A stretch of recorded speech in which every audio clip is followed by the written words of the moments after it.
Why is it that two people can be working for the same company in the same economy, the same weather, the same pricing, the same products and services, the same opportunities, the same support, and yet one does really well and one does really badly?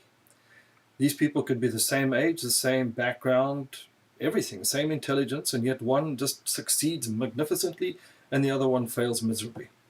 Why is it that two people with equal opportunity will attend a seminar or an opportunity and one fails and one succeeds? Two immigrants arrive on the shores of a new country. One does well and another one doesn't. Even two children from the same family, they could even be twins. One does well in his life, is successful and happy, and the other one becomes a bum, a drug addict, and goes to jail. What is the difference between them? Well, we know that it's all about attitude. It's not about your product, your service, your environment. It's not about your support system, the pricing, the weather. Those are excuses.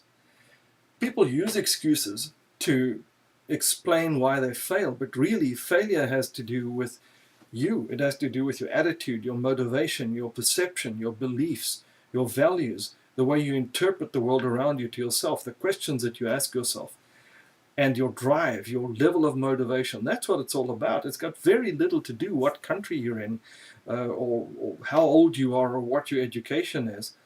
If you're a winner, it's because of the way you think. You are your brain.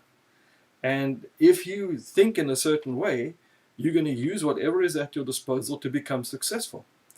And another person with a different attitude can have access, as I said, to the same resources and fail miserably. So it has really nothing to do with your environment, but the way you interpret your environment, or the way you think about yourself, your self-esteem, what you believe is possible, what your values are, and your philosophy more than anything else. That's why I always recommend people read Ayn Rand stuff, read Atlas Shrugged, read The Virtue of Selfishness, and learn about, get your attitude and your philosophy right, because your philosophy drives your choices, and that drives what you will do and what you will get.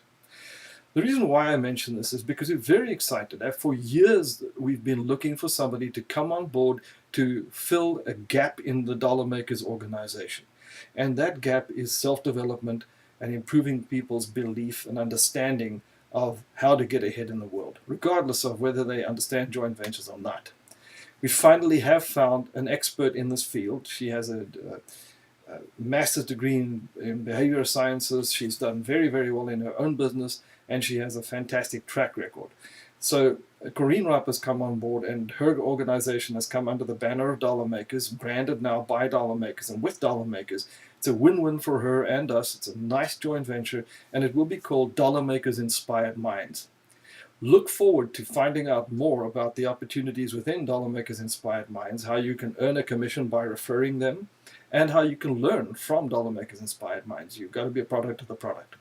We're excited about this. It will be soon launched as soon as the website is ready, and you will hear a lot more. This is the 11th division of DollarMakers, and believe me, it is probably one of the most important.